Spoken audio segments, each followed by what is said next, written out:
Most people think wealth is about intelligence, hustle, or luck. It's not. It's about avoiding a small number of stupid mistakes. Mistakes that quietly destroy financial lives every single day. Two kinds of people exist in this world, and the gulf between them shapes everything about money. The first kind grasps a handful of fundamental principles and applies them with unwavering discipline for decades. The second spends an entire lifetime chasing shortcuts, always wondering why prosperity remains just beyond reach. Most people fall into that second category, not from lack of intelligence, but because nobody ever taught them how to think properly about wealth. Getting rich and staying rich demand completely different abilities. The assumption that making money automatically means you can keep money has destroyed countless financial lives. The cemeteries of finance overflow with brilliant accumulators who proved absolutely terrible at preservation. What follows covers both sides of that equation. What you need to master and what you need to avoid. The avoiding part matters far more than the mastering part. Here's a truth that takes decades to fully absorb. The long-term advantage you gain by consistently avoiding stupidity far exceeds what you get from trying to be very intelligent. That idea deserves a moment to sink in completely. Brilliance isn't the requirement here. Stopping yourself from being an idiot is. Avoiding the catastrophic errors that destroy most people's financial lives will place you ahead of 90% of the population. Wealth is not what you see, but what you don't see. This distinction confuses almost everyone.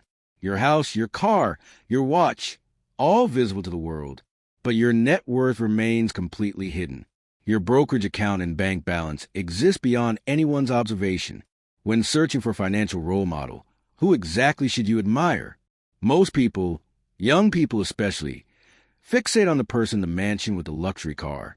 That person might be living paycheck to paycheck for all anyone knows, and plenty of them do exactly that. The genuinely wealthy and independent person might be driving a modest car to a modest house. That's the person you want to emulate if wealth rather than mere richness is your goal. Rich means having enough money to make your mortgage payment, your car payment, and pay off your credit card bill every month. Wealthy means possessing independence and autonomy. The paradox of wealth is that it consists of the money you don't spend, the homes you didn't buy, the car you passed on, the money you save and invested that will eventually deliver independence. That's what wealth actually is. This concept proves difficult to grasp because wealth remains hidden, invisible to everyone, including yourself sometimes, and it throws people for a complete loop. Physical fitness role models are easy to identify because you can observe their muscle tone and conditioning right there in front of you. Financial role models are among the hardest people to identify in society precisely because their wealth stays invisible. Life will deliver terrible blows, horrible blows, unfair blows. The difference between people who recover and people who don't has almost nothing to do with intelligence or talent. Everything comes down to attitude. The ancient philosopher Epictetus understood this correctly. Every misfortune in life becomes an opportunity to behave well. Every setback becomes an opportunity to learn something. Your duty is not to drown in self-pity, but to utilize a terrible blow in a constructive fashion. Feeling sorry for yourself accomplishes nothing useful. Every time you find yourself drifting into self-pity, whatever the cause might be, remember that self-pity won't help. Self-pity is always counterproductive. That sounds harsh and uncomfortable, but it happens to be true.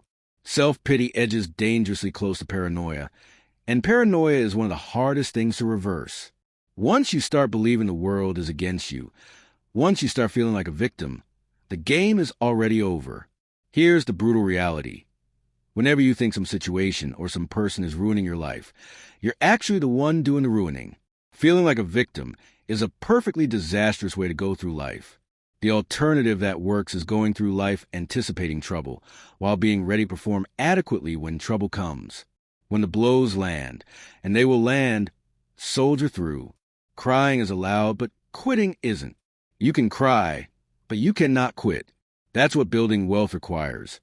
Not brilliance, not luck, just a refusal to give up when life beats you down. Building wealth starts with mastering your own mind, and the first skill is something most people never develop: the lack of fear of missing out. Not having FOMO is the single most important financial skill that exists. Accumulating significant wealth over your lifetime becomes impossible if you're susceptible to FOMO. If there's literally one trait that will allow you to accumulate wealth, it's the absence of that fear. Modern markets get crazy with social media, online forums, and constant noise. Susceptibility to FOMO leaves no hope for you over time. That's not an exaggeration in the slightest. Being able to watch your neighbor get much richer than you, without being impacted by it, is incredibly critical and easy to overlook these days. The right attitude sounds like this: being perfectly happy watching you get very rich doing something I would never want to do. That mindset is exactly what you need. Not getting jealous or anxious watching other people get richer over time, because you know what you're doing and you're playing your own game. Most people can't pull this off. They see friends getting rich off some speculative investment. They see someone bragging about returns, and suddenly their patience evaporates. They abandon their strategy, chase whatever is hot, and they get destroyed.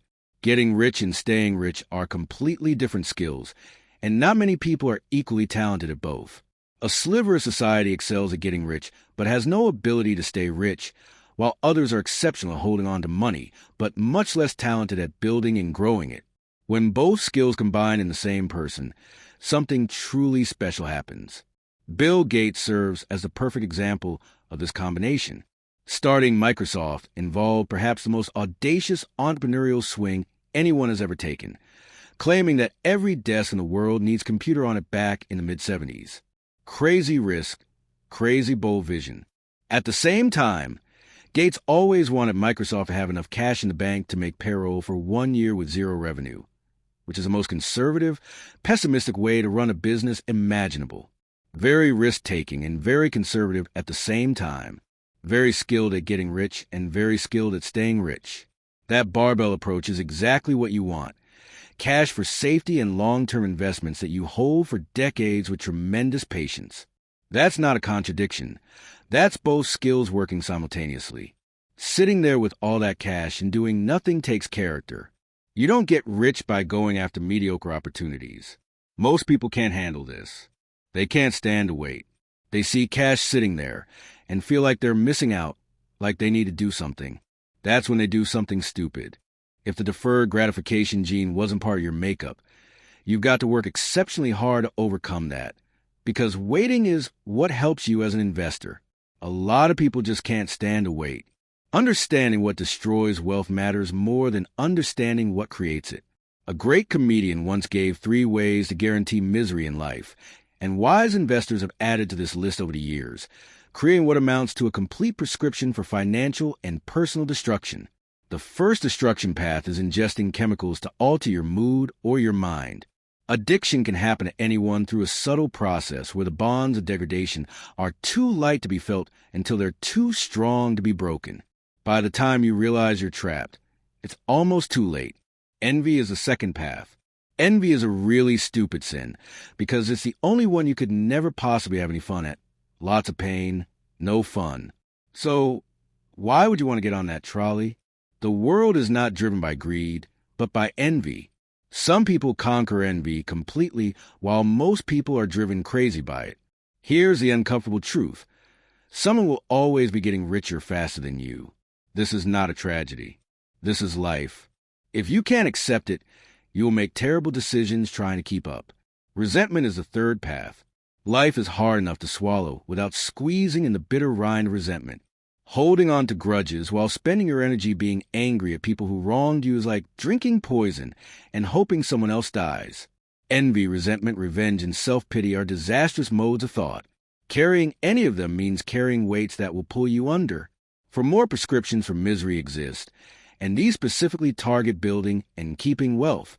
The fourth way to guarantee misery and financial ruin is being unreliable. Failing to faithfully do what you've engaged to do. Mastering this one habit alone will more than counterbalance the combined effect of all your virtues, however great those virtues might be. Master unreliability, and you can always play the role of the hare in the fable, except instead of being outrun by one fine turtle, you'll be outrun by hordes of mediocre turtles and even some mediocre turtles on crutches. That's a funny image, but it's deadly serious. Being unreliable destroys trust. And trust is the foundation of all business relationships, all partnerships, all opportunities. The highest form that civilization can reach is a seamless web of deserved trust. Not much procedure, just totally reliable people correctly trusting one another. Understanding why some people accumulate wealth and others don't often comes down to the simple question: can people trust you? Will you do what you say you'll do? If yes, doors open.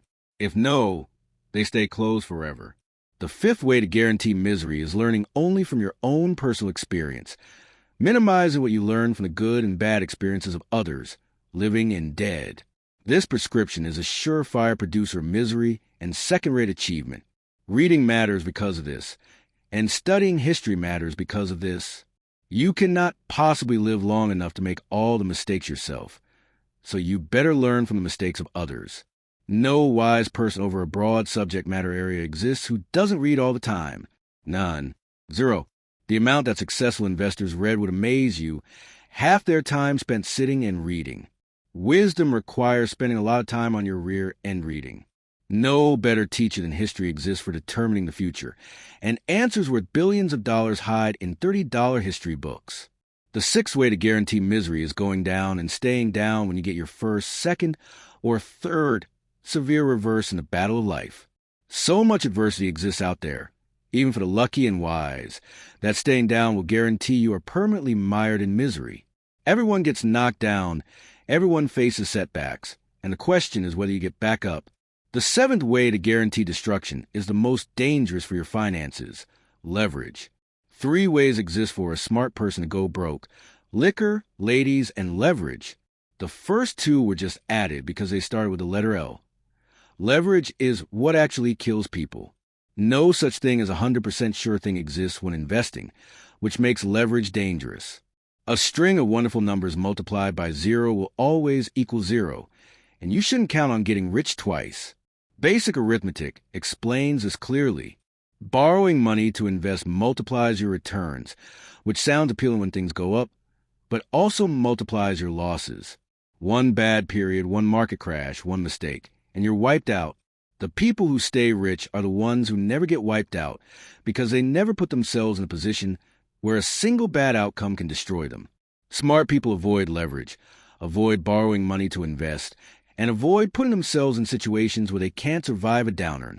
Something else destroys people's wealth, and it's gotten worse in the modern era: speculation. A massive difference exists between investing and speculation. Investing means buying ownership in a business because you believe in its long-term value, while speculation means betting that something will go up in price because you think someone else will pay more for it later.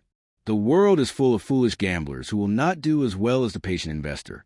The modern world, where people try to teach you how to trade actively in stocks, is roughly equivalent to trying to get young people started on heroin. Having a culture that encourages so much gambling in stocks by people with a mindset of racetrack bettors is really stupid. It's a dirty way of making money. That's harsh language, but it's accurate.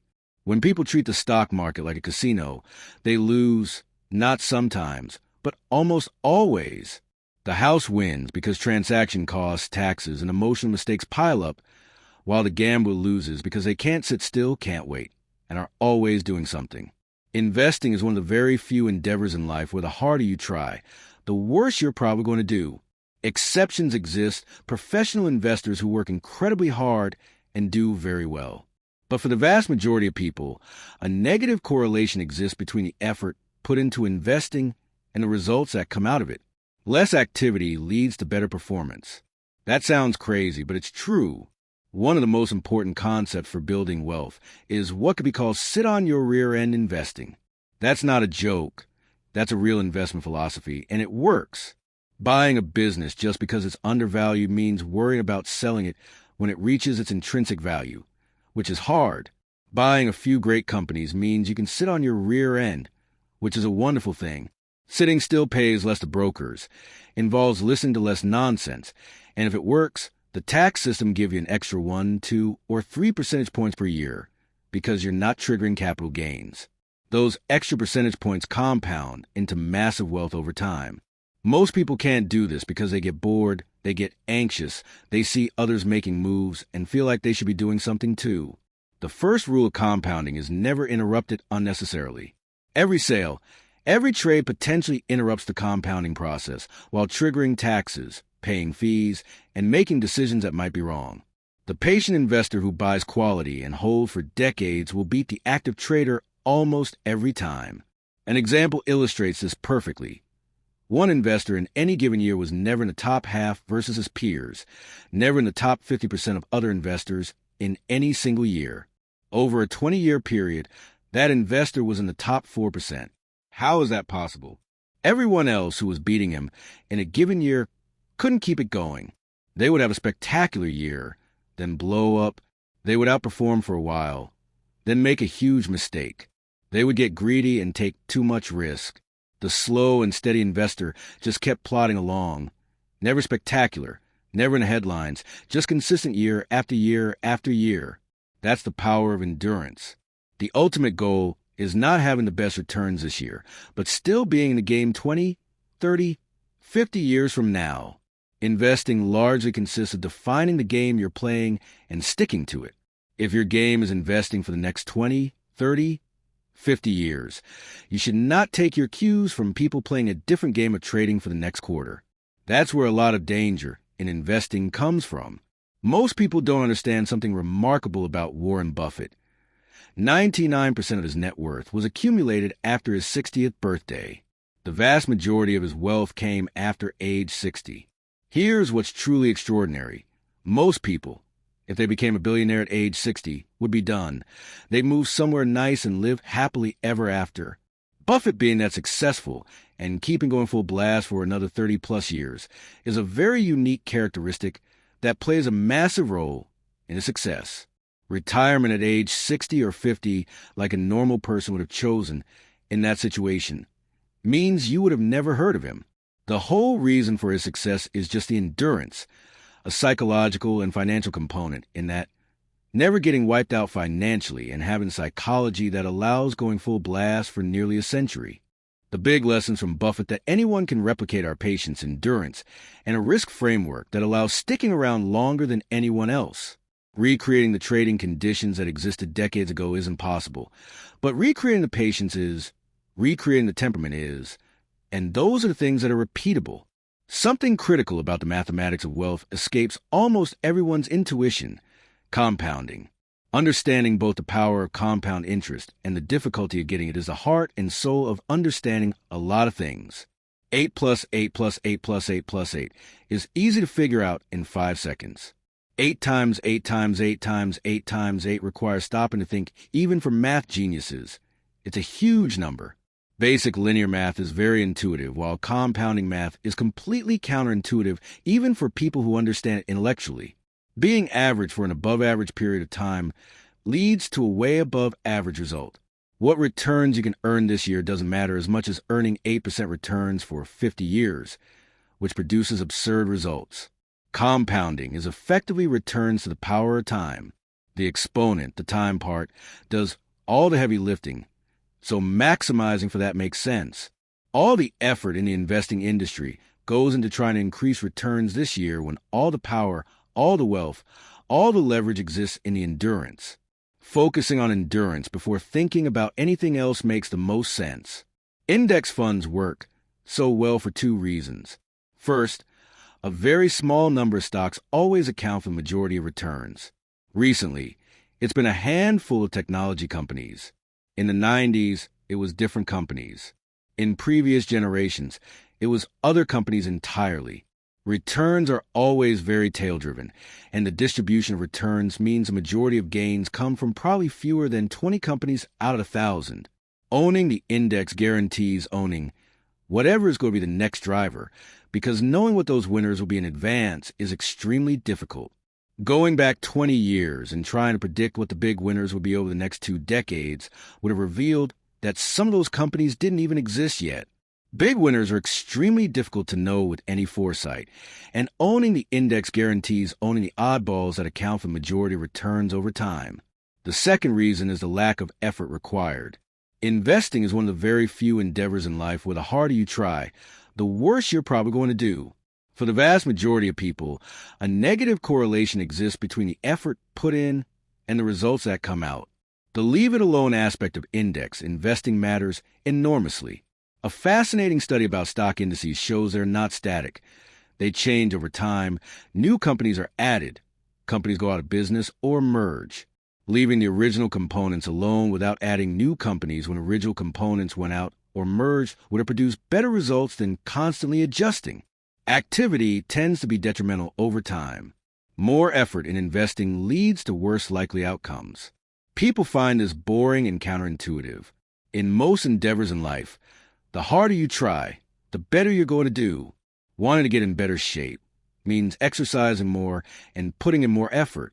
Investing just doesn't work that way, and it's so counterintuitive that people end up tripping over themselves. Something uncomfortable about luck exists that nobody wants to talk about. When all your options are bad, your willingness to take a risk explodes because you've got nothing else to lose. Americans spend around $100 billion a year on lottery tickets, and digging into who's buying them reveals it's almost exclusively people without much money. Less money means more lottery tickets. Some of these people can barely afford food, and whatever little money they have goes to lottery tickets. That might look idiotic, and maybe it is, but thinking about it differently changes the picture. Someone in a situation where they think they can't get a raise, can't build a career, can't get promoted. Someone stuck in a minimum wage job with that mindset. Buying a lottery ticket might be the only time in their life where they can say to themselves and believe that this is their ticket out of there, their only chance to get ahead. Contrast that with someone who has a very high net worth. They can put all their money in safe investments and just live off the interest for the rest of their life. Having so much means not needing to take the risk. Less money means more willingness to take risk. More money means less need to take risk. That's backward from how most people think about it. A lesson exists here for building wealth. Starting out with nothing makes some calculated risk sensible, but as wealth grows, becoming more conservative rather than more aggressive makes sense. The goal shifts from getting rich to staying rich. Something destroys more wealth than almost anything else. Extreme ideology. Extremely intense ideology should be avoided because it cabbages up the mind. Youth makes drifting into loyalties easy, and announcing you're a loyal member of some group and shouting the orthodox ideology means pounding it in, gradually ruining your mind. An iron prescription for maintaining sanity exists: not being entitled to have an opinion on any subject unless you can state the arguments against your position better than the people supporting the opposite side. Only at that stage are you qualified to speak. This applies to investing too. Not being able to articulate why your investment might be wrong means not really understanding it. Not being able to explain the bear case against your favorite stock means you're not investing, you're gambling. The world overflows with people who are absolutely certain they're right, and certainty is usually the enemy of good decision-making. The wise approach involves holding opinions loosely, being willing to change your mind when the facts change, and always considering the possibility that you might be wrong. Mental models matter for building wealth. Remembering isolated facts and trying to bang them back means you can't really know anything. Facts that don't hang together on a latticework of theory exist in an unusable form. Models in your head are necessary, and arraying your experience, both vicarious and direct, onto this latticework of mental models is essential. What does that mean practically? Understanding ideas from multiple disciplines matters. Psychology, economics, history, biology, physics, mathematics. All these fields contain insights that apply to investing and to life. A multidisciplinary approach makes life more fun, makes you more constructive, makes you more helpful to others, and can make you enormously rich. Knowing everything isn't necessary. A few really big ideas carry most of the freight. The circle of competence is one of those big ideas. Figuring out what your own aptitudes are is essential. Playing games where other people have the aptitudes and you don't mean you're going to lose, and that's as close to certain as any prediction can be. Figuring out where you've got an edge and play within your own circle of competence is the key. Thinking about things where you have an advantage over other people. Not playing a game where other people are wise and you're stupid, but looking for a place where you're wise and they're stupid. That works better. God bless our stupid competitors because they make us rich. A story about learning from mistakes changed everything about how to think about investing. In 1972, an opportunity existed to buy a candy company called See's Candies for $25 million. The investors looking at it almost walked away. and if the sellers had asked $100,000 more, they would have walked. Price focus was that intense. A wise friend told them they were crazy, that there are some things you should pay up for, like quality businesses and people, and that they were underestimating quality. They listened to the criticism and changed their mind. That candy company has since generated over $2 billion in profits, and more importantly, it taught a lesson that led to even bigger opportunities later. The lesson was this: buying a wonderful company at a fair price beats buying a fair company at a wonderful price. That single lesson learned from almost walking away from a good deal changed an entire investment philosophy. Learning from experience means exactly this, but not just your own experience. Learning from the experiences of others, their mistakes, their near misses, their successes. The ability to take criticism constructively and learn from it is one of the most valuable skills to develop. Most people's egos won't allow it because they get defensive, dig in, refuse to admit they might be wrong.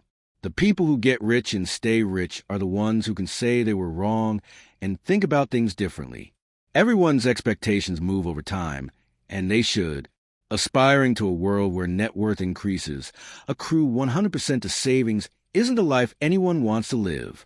Having a great life with some material possessions and experiences is the goal. The key is this: if net worth grows 10% but expectations grow 12%, trouble follows. The gap between the two is all that matters. Net worth going up by 10% per year, while expectations grow by 5% per year, still means saving lots of money and building wealth while also living a better life. Even the most famously frugal investors live well. They might stay in the same house they bought decades ago, but they also fly private jets and have beautiful properties. Living like paupers isn't the approach. Making sure there's always a gap between net worth and expectations is. That gap is everything. Successful families struggle with something: how not to raise spoiled children. Most wealthy families don't deal with this well because it's a very hard thing to do. One man whose father was a billionaire grew up with private jets and mansions his entire life, but somehow turned out to be a very down-to-earth, grounded, polite person. When asked how he avoided becoming spoiled, he said that despite having that much money and living like billionaires, his parents never told that having more money made them better than anyone else. They taught quite the opposite. The reason so many kids grow up spoiled is because their parents are obsessed with money. That's why the parents are rich. They're obsessed with money, and it naturally grows into believing that having more money makes you better than other people, that people with less money aren't equal to you. Basic and almost cliche, but being very wealthy and still teaching kids good values means that sticks with them and wealth won't ruin them. The opposite is true too. Raising kids with a lower income but with an obsession with money, using it as a scorecard for measuring other people, produces spoiled jerks as children. Money doesn't spoil kids. Values around money do. Warren Buffett put it perfectly. Leave your kids enough money so they can do anything, but not so much money that they could do nothing. Giving kids the leverage and tools to find out who they want to be and live the life they want matters. Giving so much that it burdens them into a lifestyle they don't choose for themselves doesn't. A family completely destroyed $400 billion in 3 generations. The Vanderbilts. Looking at all the wealthy families from the industrial era, the Carnegies, the Morgans, the Fords, the Rockefellers, virtually all of them did well, or at least a decent job at managing dynastic money. Except the Vanderbilts. They completely and utterly botched it. When Cornelius Vanderbilt died, his net worth adjusted for inflation was the equivalent of $400 billion. 3 generations later, nothing remained. What happened? Other wealthy families taught their children and heirs to run the business, or become good philanthropists. The Vanderbilts effectively told their heirs that their sole purpose on the planet was spending more money than anyone else. So they did. They built houses so big they didn't even want to live in them, threw parties so extravagant they were burdens on themselves, and their sole financial metric was whether they could spend more money than the other socialites. They were all miserable for it. Here's what's remarkable. The first Vanderbilt heir to not receive any money when all of it was exhausted was Anderson Cooper of CNN. His mother was Gloria Vanderbilt, who got kind of the last trust fund in the family. Cooper is not only the most successful Vanderbilt heir in over a century, he's probably the happiest. He's talked about this. Money that you are given, that you inherit, can be a burden to your ambition, a burden to your identity. Being relieved of the burden of carrying on the Vanderbilt socialite tradition meant he had to build his own name and career for the first time in generations. The lesson: money you don't earn can be more of a curse than a blessing if you don't have the right values around it. Money can do certain things for you, and it can't do others. The lie money tells is that if you're unsatisfied with how your life is going, more money would make things better. That answer is very quick and easy. That can be true. It can solve a lot of problems. But what most people actually want in life is independence and time with people they love. That's pretty much it. Using money to get those things is absolutely possible. Money is the oxygen of independence. And using money to spend more time with friends and family on your terms is the highest use of wealth. That's different from the knee-jerk reaction that more money means buying more things, nicer things. What you actually want in your soul is independence and connection, and money can provide those things, but not as directly as people think. Will having a nicer house make you happier? Maybe. But the reason might be that it makes having friends over easier, that hanging out with kids in a spacious living room is more convenient. The house won't make you happier by itself. The house can make it more conducive to do things that will make you happier. The house is just a container. And what matters is what happens inside that container. The safest way to try to get what you want in life is trying to deserve what you want. Such a simple idea, the golden rule, delivering to the world what you would buy if you were on the other end. Finding a good spouse works best by deserving a good spouse. Finding a good partner in business works by being a good partner. Finding good investment opportunities works through deserving them through preparation and patience. An old-fashioned idea says the world works better when relationships are win-win, and the way to get a good partner is to be a good partner. These ideas are so simple they seem almost naive, and yet they work fabulously well. Reputation and integrity are your most valuable assets, and they can be lost in a heartbeat. The biggest risk to wealth that has nothing to do with the stock market is social debt. When net worth grows, invisible social pressure comes with it. The pressure to increase your lifestyle, the pressure to take care of other people, the pressure to spend in ways that match what people expect from someone at your wealth level. For every dollar net worth grows, maybe a few cents of social debt comes with it. Incentives or pressures toward increasing lifestyle or taking care of other people in ways that might be wonderful, but might also be a burden. At some point, the social debt explodes. NBA rookies who grew up in poverty and then signed contracts for millions of dollars as teenagers tell a profound story. One of them said this: when you grow up in inner city poverty and then make millions of dollars when you're young, that's not just your money. That is mom's money, brother's money, cousin's money, neighbor's money. You can't just tell everyone back home, good luck, I've got my money. I'm going to go live in a mansion while you stay where you are. The reason so many athletes go bankrupt is not buying themselves a mansion. It's buying their fifth cousin a house. The social burden that came with the money felt like so much pressure. That's an extreme example, but at many different levels, social debt comes with money. Growing wealthier means more pressure to use that money wisely, to donate wisely, to not end up like the Vanderbilts. Whatever you do, people will say it's not enough or not the right cause. This is an invisible liability that nobody talks about. An uncomfortable truth about success exists. A lot of very successful people are just walking anxiety disorders harnessed for productivity.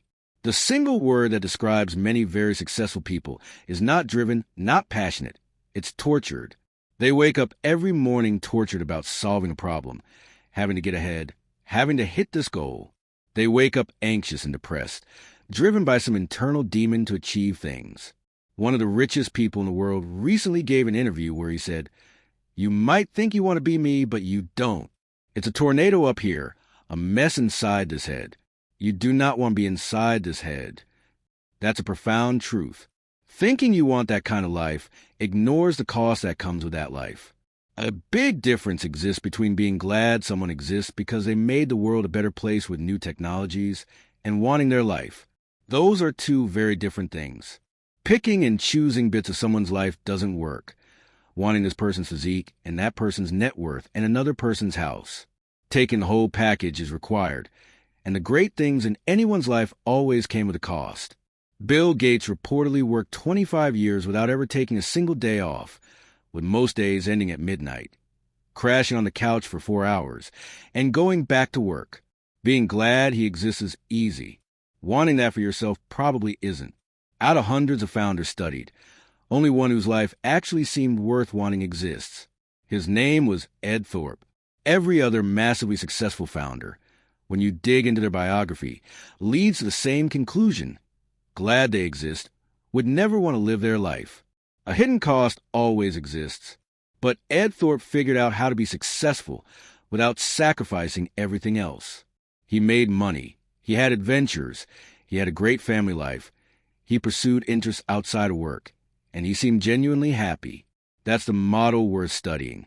Not the tortured genius who sacrificed everything for wealth, but the person who figured out how to have enough while also having a life worth living. The right approach involves owning quality investments for as long as possible, being average for an above-average period of time.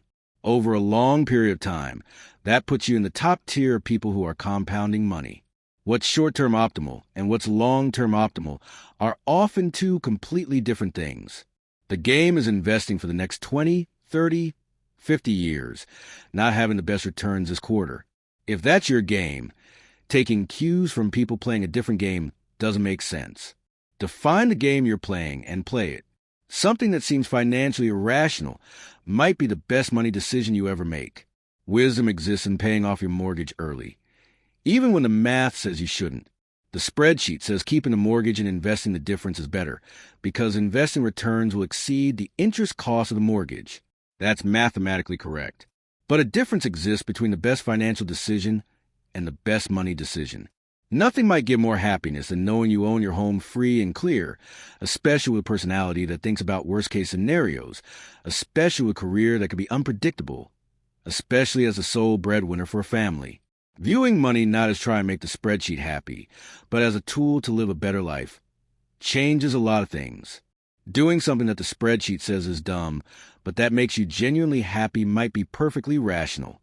What you're optimizing for determines everything. Optimizing for every penny over the long term might mean it doesn't make sense. Optimizing for happiness and peace of mind might mean it makes perfect sense.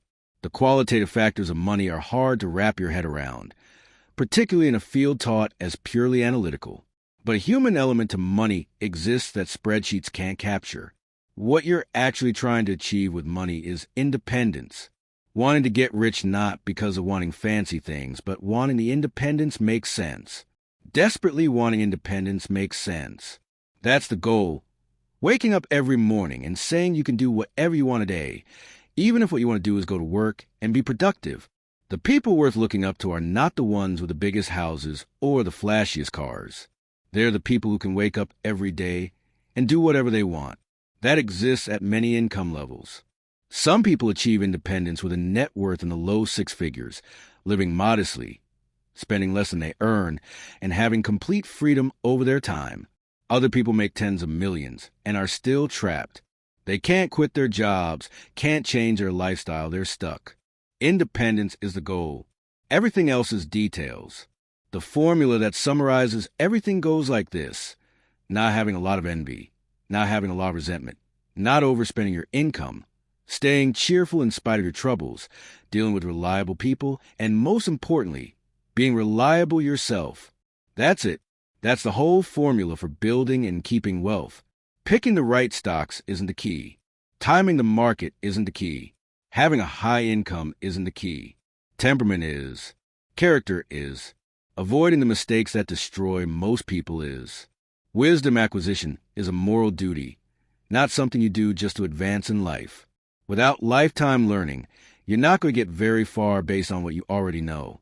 Advancing in life comes from what you're going to learn going forward.